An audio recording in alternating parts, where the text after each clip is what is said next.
تو یہ ہے قریش کا رد عمل اب کیا تھا۔ مولانا شبلی نعمانی فرماتے ہیں قریش کا جو رد عمل تھا، اب مسلمانوں کی مقبول جماعت جو تھی وہ تیار ہو گئی تھی، جن کی تعداد 40 سے زیادہ تھیں۔ آپ نے حرم کعبہ میں جا کر توحید کا اعلان کیا۔ کفار کے نزدیک یہ حرم کی سب سے بڑی توہین تھی، اس لیے ایک ہنگامہ برپا ہو گیا۔ ہر طرف لوگ آپ پر ٹوٹ پڑے اور آپ کو مارنے لگے۔ اس پر حضرت خدیجہ کے پہلے خامند کا جو بیٹا تھا حارث بن ابی حالہ، ان کو خبر ہوئی، وہ آپ کو چھڑوانے کے لیے آئے، لیکن قریش مکہ نے مزاحمت کر کے حضرت حارث بن ابی حالہ کو شہید کر دیا۔ تو حضرت حارث بن ابی حالہ پہلے شخص تھے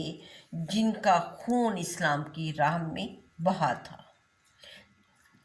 تو حالات اس سے پھر آنے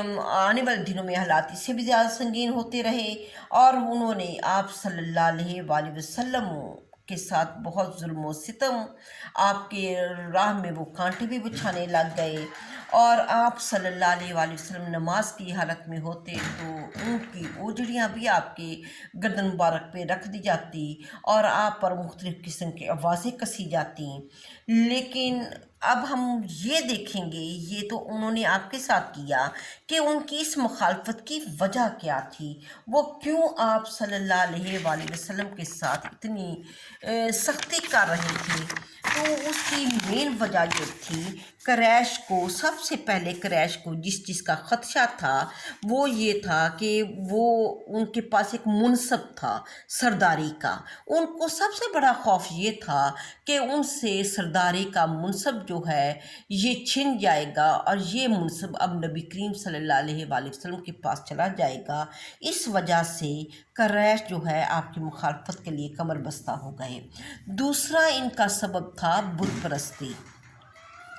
بت پرستی، یہ مطلب بت پرستی کرتے تھے، بتوں کو پوجتے تھے، اور لوگ بتوں کو بہت زیادہ چڑھاوے دیتے تھے، ان کی کمائی کا ذریعہ تھا بت پرستی۔ تو ان کو یہ خوف لاحق ہوا، جب نبی کریم صلی اللہ علیہ وسلم کو لوگ مانیں گے تو ایک اللہ کو مانیں گے، بت پرستی چھوڑنی ہوگی۔ تو اس سے ان کی معاشی حالت پہ فرق تھا کہ باپ دادا جو ان کے تھے وہ ان کا یہ دین تھا بت پرستی، ان کو اپنے باپ دادا کی اس دین سے بڑی محبت تھی، تو یہ نہیں چاہتے تھے کہ اپنے باپ دادا کے اس جو مذہب ہے اس سے یہ چھٹکارا حاصل کریں۔ اور اس کے علاوہ نبی کریم صلی اللہ علیہ وآلہ وسلم جو جاہلانہ رسم و رواج تھے ان پر سختی سے تنقید کرتے تھے، ان کو وہ گلے لگائے ہوئے تھے، اور اس چیز کو بھی نہیں چاہتے تھے کہ جو جاہلانہ رسم و رواج ہیں ان سے یہ آزاد ہوں۔ اور اس کے علاوہ نبی کریم صلی اللہ علیہ وآلہ وسلم جب ان کو ایک اللہ کی دعوت دیتے تھے، اس کے ساتھ ساتھ ان کی اخلاقی اصلاح بھی کرتے تھے، کہ جیسے انہوں نے چھوٹوں کے ساتھ محبت کرنی ہے، بڑوں کے ساتھ ادب کے ساتھ پیش آنا ہے، بیواؤں کے ساتھ، یتیموں کے ساتھ برا سلوک نہیں کرنا۔ تو ان کی بد اخلاقیوں کے پر جب تنقید ہوتی تھی تو ان کو اس چیز پہ بڑا غصہ چڑھتا تھا، یہ نہیں چاہتے تھے کہ اپنی ان بد اخلاقیوں سے یہ باز آئیں۔ اور اس کے علاوہ قریش میں مختلف گروہ تھے، تو یہ جو قبیلے تھے قریش کے، تو ان میں بنو ہاشم کے فرد کے اوپر اللہ تعالیٰ نے یہ نبوت کی ذمہ داری ڈالی تھی، تو بنو ہاشم سے رقابت کا ایک جو جذبہ بھی ان کے اندر تھا، اس وجہ سے وہ نہیں چاہتے تھے کہ بنو ہاشم کے فرد کو، اور ایسا فرد جو کہ یتیم بھی ہے، اس کی وہ اطاعت کریں۔ پھر یہ تھا کہ ان کو بڑا نسلی تفاخر تھا، نسل وہی قبیلوں والی بات کہ بنو ہاشم سے ہیں اور ہم دوسرے قبیلوں سے ہیں، تو ہم بنو ہاشم کے بندے کی کیوں اطاعت کریں۔